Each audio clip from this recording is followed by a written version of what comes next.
Olá, seja muito bem-vindo ao Simplificando Ortopedia. E eu sou Robert Wagner, médico ortopedista. Hoje eu vou conversar contigo sobre lesões do manguito. Mas antes de mais nada, eu quero aproveitar para te convidar aqui para te inscrever no canal, dar o teu joinha, ativar a notificação e compartilhar esse vídeo de forma que mais pessoas possam ter acesso a esse conteúdo que a gente faz com tanto carinho, ok?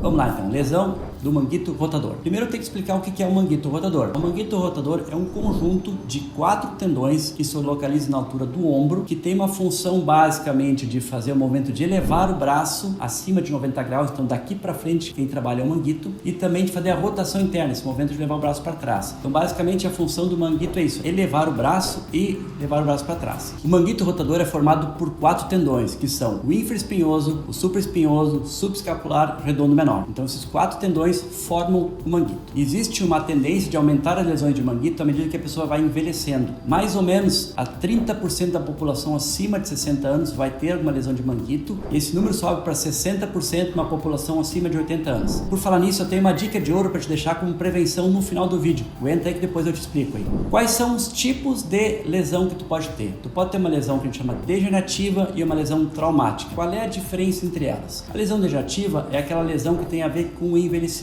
Conforme a pessoa vai envelhecendo, o tendão vai perdendo algumas características, ele vai perdendo potência, ele vai enfraquecendo e o tendão vai como se fosse desfiando, ele vai rasgando aos poucos. Esse tipo de lesão é a grande maioria, as lesões degenerativas. E o que acontece? Por ser um processo que vai acontecendo aos pouquinhos, a pessoa vai começando a ter dor aos poucos e também vai comprometendo a força aos poucos. Não é um processo que começa de forma aguda. Diferente das lesões traumáticas. As lesões traumáticas, a gente parte do princípio que a pessoa tinha um tendão saudável, bom, sofreu um trauma e esse trauma determinou que o tendão rompesse, rasgasse. Então, nesse momento, a pessoa então vai ter uma dor mais aguda, do início súbito agudo, e também tem uma perda de força aguda. Então, essa é a grande diferença. Lesões degenerativas, que são mais frequentes, acontecem aos poucos, e lesão aguda de forma rápida, assim.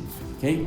Dos tendões do manguito, o supraespinhoso é o que mais frequentemente é rompido. Ele é o tendão mais frágil, mais fraco, por isso que ele rompe com uma facilidade maior. Qual é o quadro clínico da pessoa que tem uma ruptura de manguito? A pessoa basicamente vai ter dor. Tem uma dor que piora conforme vai fazer o momento de elevar o braço e a rotação interna. É uma dor que irradia frequentemente para o lado do braço. Muitas vezes o paciente tem mais queixas na região lateral do próprio ombro. E tem uma outra característica que a pessoa sente muito dor durante o sono, durante a noite. Então à noite a pessoa tem muitas vezes um sono muito desconfortável, acorda várias vezes por causa de dor no ombro. Também é importante dizer que muitos pacientes não têm sintomas. Então é muito comum às vezes a pessoa fazer um exame por um outro motivo do ombro lá e identifica que a pessoa tem uma ruptura, mas não tem sintoma. Então isso é bastante frequente em lesões degenerativas. Nas traumáticas não, mas degenerativas sim. Quantas causas da ruptura de manguito? Primeira coisa, sim, existe às vezes uma tendência genética de ter um manguito mais enfraquecido, então isso favorece. Mas geralmente as causas são mecânicas. O que eu quero dizer com isso? Com o passar dos anos, alguns tendões vão calcificando, algumas articulações também vão calcificando, então vai ter algumas saliências ósseas que não existiam e essas saliências vão fazer atrito no tendão. É como se fosse o tendão que fosse raspando, isso então vai favorecer que esse tendão rompa. Além disso, existe um fator intrínseco que alguns dos tendões ali do manguito, eles têm uma coisa chamada zona crítica, que é uma região que o tendão biologicamente recebe menos sangue desde o seu nascimento. E essa zona crítica, cada vez conforme a pessoa vai envelhecendo, vai recebendo menos sangue. Então o tendão começa a ter dentro dele alguns pontos de micronecrose, quer dizer, o tendão morre e ali ele fica então mais frágil. Então ele está suscetível a tendinites, tendinose e eventualmente rupturas. Então isso é uma causa intrínseca que o tendão tem que favorece isso.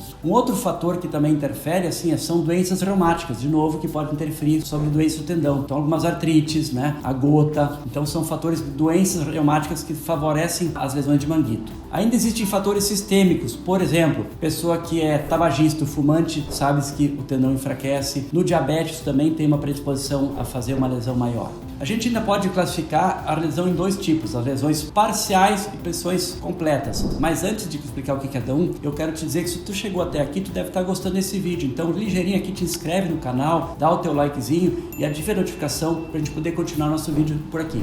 Ruptura parcial. Ruptura parcial, como o nome diz, ainda existe alguma continuidade do tendão. Ele rompeu uma parte dele, mas existe uma continuidade onde o tendão se prende nas extremidades ósseas. Então, ele tem uma parte que está rompida, mas ainda existe uma parte íntegra, como nome diz. Geralmente as lesões degenerativas elas começam com lesões desse tipo, parciais. Já nas rupturas totais, completas ou transfixantes, o que acontece? Existe uma secção total, não existe comunicação do tendão com o osso. Então nesse caso a pessoa tem uma dor mais importante, tem uma perda funcional mais importante. Então isso é um outro detalhe importante na descrição da lesão. Quanto ao diagnóstico das lesões do manguito rotador, basicamente uma boa história clínica e alguns testes que a gente faz que vão tentar provocar a dor, estimulando o tendão, eles são muito claros quanto à presença da lesão. A gente precisa às vezes qualificar ela. Como eu falei, se é uma lesão parcial, total, buscar mais informações que isso vai impactar no tratamento. E como a gente faz isso? Através de exames de imagem. Primeiro a gente pode fazer um raio-x para poder buscar informações se existem calcificações que estão atritando esse tendão. O raio-x já te dá essa boa informação. Porém o raio-x não mostra o tendão e para isso a gente tem outro tipo de exame de imagem. De forma mais grosseira, a ecografia consegue nos mostrar isso e de forma mais detalhada, mais precisa, a ressonância vai te dar mais informação sobre a característica da lesão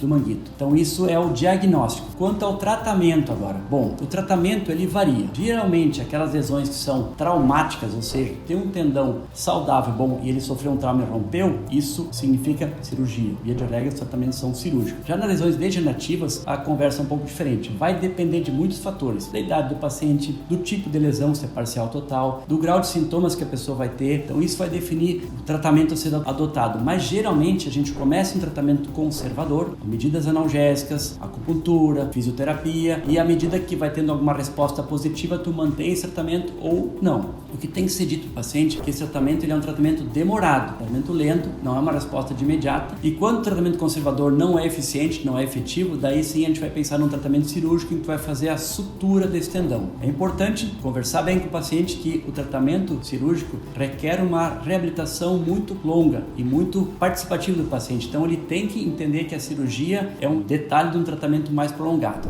Como eu prometi para vocês aí uma dica de ouro sobre prevenção. Lembra que eu falei que a maior parte das lesões são degenerativas, quer dizer, que vem com o envelhecimento e que existe um tendão que tem uma fragilidade? Se a gente começar a fazer precocemente uma prevenção, a gente diminui a chance de acontecer. E como é essa prevenção? Basicamente com o estímulo biológico do seu músculo melhorar. Como se faz isso? Exercício. Então, quanto mais cedo tu começar a fazer um exercício de fortalecimento, de alongamento, tu vai melhorar as características biológicas do tendão do manguito, tu vai postergar ou mesmo evitar essa degeneração que provoca a ruptura. Então, a dica de ouro é essa: exercício de manguito preventivamente, não precisa esperar começar a dor, comece logo que tu vai evitar uma ruptura no futuro, ok? Então esse é o meu recado de hoje, de explicar o que é a lesão do manguito. Espero que tenha sido útil. Se tu achar que esse vídeo pode ser útil para outras pessoas, compartilhe ele. E eu sou o Robert Wagner, médico ortopedista, quero te convidar para o próximo vídeo que a gente vai lançar daqui a um tempo sobre algum assunto relevante na área de ortopedia, ok? Um grande abraço!